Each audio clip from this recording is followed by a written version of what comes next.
Hey everyone, welcome. This video is going to be about my top 5 books in 2013 that I read. Not necessarily books that came out in 2013, but books that I read in 2013. In fact, I'm pretty sure most of them didn't come out in 2013. Plus, I have one special mention that I didn't want to include. I didn't want to put 6 books of 2013. That sounds weird, so these are the top 5 plus 1. At the beginning of the year, I actually bought myself a Kindle. It's just one of the old types of Kindles. I don't really like the newer ones because I have a really hard time reading off of a screen, and the way that these screens are made, it just makes it a lot easier for me to read off of.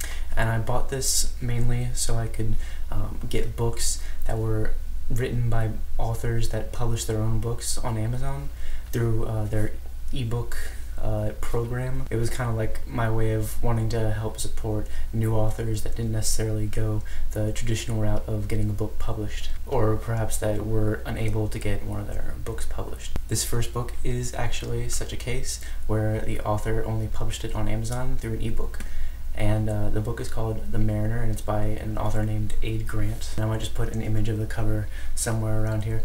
I actually wrote a full review on this book on Goodreads, and I'll put a link to that in the video description. I did a review because I love this book so much, and I really wanted the author to know that. I actually had some correspondence with the author on Twitter, and I know he really appreciated the review because not a lot of people had reviewed it, and I thought there definitely needs to be more people that read the book, and I thought that my review might be able to help people to take the leap of faith and check out the book and read it. Now, this book is not for everyone at all by any means, because it's got a lot of really crazy stuff going on in it. But that's one of the reasons why I love the book so much. It challenged me a lot. It will challenge you if you read it. The book is basically about a man named the Mariner throughout the book.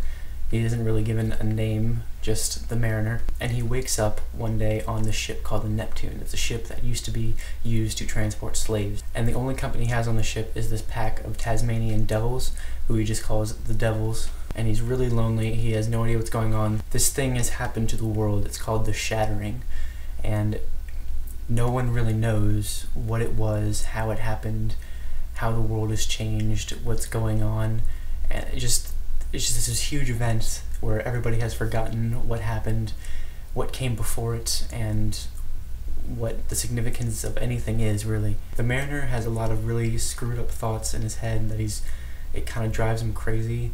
A lot of urges and just really disturbing things going on inside of him that he has to deal with constantly. And he's coming across these places and these people that have no idea what's going on any more than he does. And they're all just trying to deal with it in a lot of different ways, through different philosophies, through religion, through science, through superstition. Just there's so much going on all the time, and it's one of the reasons why I love the book so much. It's always changing. Every single chapter is something new, something different. It always moves forward to something completely different, some new idea, some new territory that is just really, really interesting to read about. You should definitely check out the review I wrote on it. I wrote that review literally after I just finished reading it, and it was still fresh in my mind. I read this book in like February 2013, so I don't remember literally everything about it, but I just remember being so blown away the entire time I was reading it. The writing is so good, the characters are so well written, the language is beautiful. All of the ideas not only keep you entertained, but really interested throughout the entire thing, and it's something really refreshing. It's a really refreshing read at the same time that really disturbs you and screws with your head and challenges you to keep going despite all of your moral objections to some of the things that are going on. The Mariner himself is one of the most interesting characters I've ever read about,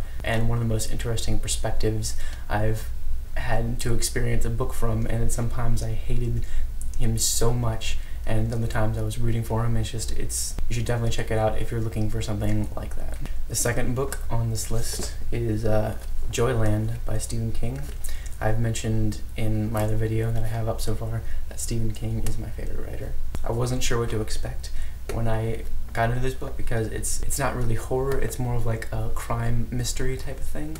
It takes place in this amusement park called Joyland, and it stars this kid named Devin who kind of is getting over a broken heart, this girl who broke his heart over the summer, and he goes to Joyland to kind of forget about her and to just have some new experiences in life. He kind of gets wrapped up in this mystery surrounding this one ride that had this really bad murder happen in it, and he's getting involved with all these people that are working at Joyland as well. Most of them are just there to work over the summer like he is, and he's making a lot of new friends, he's having a lot of new experiences, and he's really finding himself in a new way. And it's a really short read. It's for a Stephen King book, it's a really short read. It's really good. The ending is a bit of a surprise. I didn't see it coming, and it kept me interested the entire time because the main character's voice, Devin, his voice is really nice, and it's definitely something you should check out even if you're not a big Stephen King fan. The next book on the list in a similar vein is Nosferatu by Joe Hill. Joe Hill is Stephen King's son. Joe Hill has only written a couple books so far. His other book that I have read, Horns, is really good. It's being made into a movie starring Daniel Radcliffe, which I'm not entirely sure how I feel about that, but I loved Horns. I love Joe Hill's writing style. It's unique. It's similar to Stephen King's, but it's really, really unique also, and Joe Hill's style of storytelling is also really unique. It basically stars this girl named Victoria McQueen who gets this bike on one of her birthdays, and she discovers that when she's riding this bike, she can come across this tunnel that basically takes her to anywhere on the world that she wants to go. But at the same time, there are some consequences to her doing that. For example, not being able to get back sometimes and ending up on the other side of the country without any explanation when she was just seen in a completely different state only a couple hours before by like her parents. And she gets these really intense headaches when it happens, and she's not really sure if she should be doing it, if she's going crazy, if it's actually happening, and what she should do about it.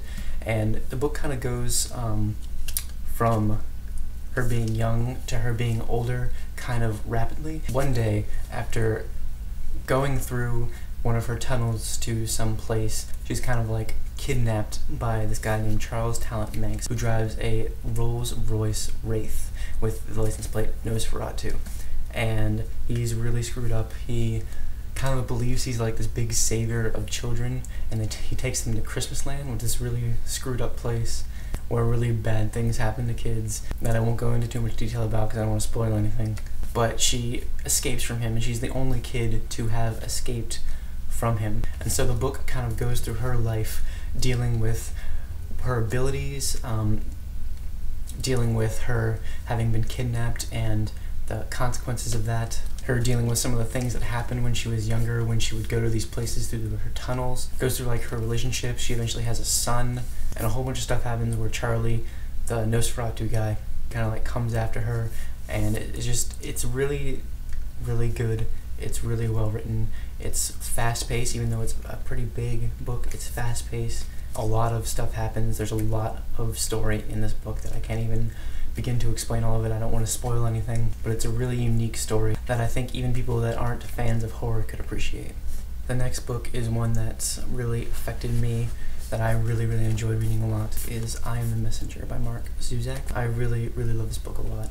The main character's voice is so good, it's so well written, so well thought out. All of the characters are really well developed, really well characterized, and everything that happens in the story is always interesting and always keeping you guessing as to what is actually going on and what's going to happen next to the main character. And the main character, his name is Ed Kennedy.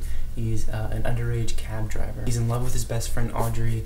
He has this group of friends that they're all kind of lazy. They only like to play cards and drink, and they just don't really do much of anything with their lives until one day, at the very beginning of the book, Ed helps to stop a robbery at a bank, and he kind of like proves himself, and he kind of becomes this local town hero for a little while. People know who he is, and he gets his face in the paper and all that, although he's not really sure how to feel about it. He's not really too impressed with himself, and he doesn't really think much of it until one day he gets this ace of diamonds in his mailbox. It has a list of addresses and times on it, and eventually, after much deliberation inside himself, he decides to go to these addresses at the specified time and see what happens. And he eventually figures out that he has to do certain things at each address, and as he goes along in the story, he gets more cards in the mail, all aces, making him do certain things, even if those things make him uncomfortable, even if he's scared.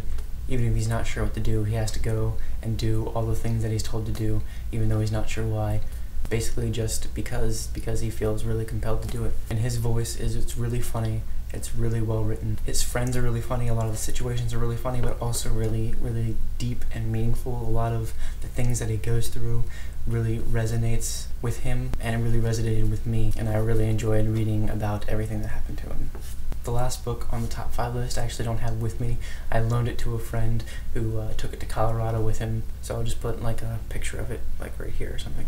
I finally read this book. I've actually saw this book a while ago and I really wanted to read it, but I never got around to it, and I'm really glad I read it before I went and saw the movie. I actually went and saw the movie with a friend that I loaned the book to. He liked the movie so much that he wanted to read the book. I told him that the book was so much better and such a unique thing that he just had to read the book to really get the full scope of how awesome The Book Thief is. I'm thinking about just letting him keep that copy of the book because I had the really annoying like movie poster cover of the book, and I don't like that at all. I hate movie poster covers so much, and the cover that I just put up a few seconds ago was actually my favorite cover, and I think I might buy it in that cover at some point instead and just let him keep that up cover. But if you haven't read The Book Thief yet, you have to. It's so good. It is so well written, and it's so moving and so inspiring and beautiful, and I really loved it so much. It's narrated by Death, and so well done. Death's voice is so unique and so witty and funny sometimes. It was the exact perfect way to tell the story, and it's not overpowering, it's not overbearing, it's not too much ever.